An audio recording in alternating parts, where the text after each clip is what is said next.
السلام عليكم. كبوبيدا أما كبابيدا قفبا مقعبوية قناية ودرين قفكا وكدري مما قاركا درين كبوبيدا وحا لو كلا قادا ميد شوكتا إيا ميد كوميلغادا كبوبيدا عن شوكتا داهين وحا يوبرانتاي قعمها إيا لوغها وحينا كدرتا عداد سلساري درين سيدي أما ميد كميدا درين سيدياشا taasoo ka dhalanaysa in dareenka uu ka tago qaybta neerfahaas uu dareenka siinayay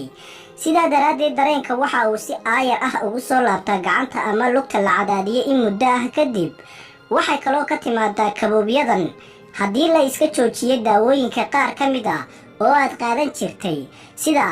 daawada loo yaqaano Paroxetine iyo Fluoxetine. haddii ku tahay marka kugu horeysay aad soo booqato Omar Oscar Official fadlan subscribe noo saar waxayna tahay dhiirgelin barnaamijka xogta caafimaadka la soco maalin walba ku xirnaa Omar Oscar Official. daawadayaal kaboobiyada joogtada ah waxay tilmaamaysaa dhibaato xagga neerfaha ah iyo dadka waayeelka in qulqulka dhiigooda ee lugaha ama gacmaha uu laciifo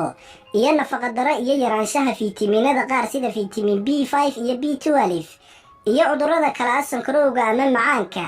iyo shaqo yaraynta qanjirka taroorka iyo inuu jiro xanuun kala goysyada ku dhacay oo dhaawacay neerfaha sida rheumatismka xanuunka jalqiyada ku dhaca una badan dadka kombiyuutarada aadka u garaaca iyo dhaawac toos ah oo ku dhaca neerfaha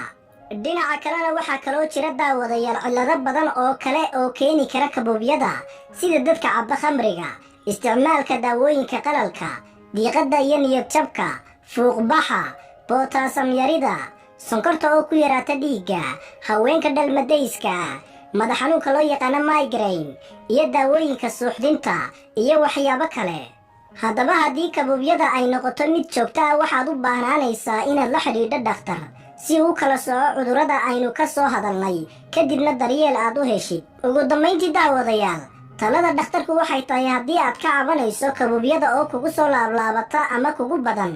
waa inaad dhaqdhaqaaq samaysaa sidoo kale waa inaad ka fogaataa waxyaabaha keeni kara kaboobiyada ee aynu ka soo hadalnay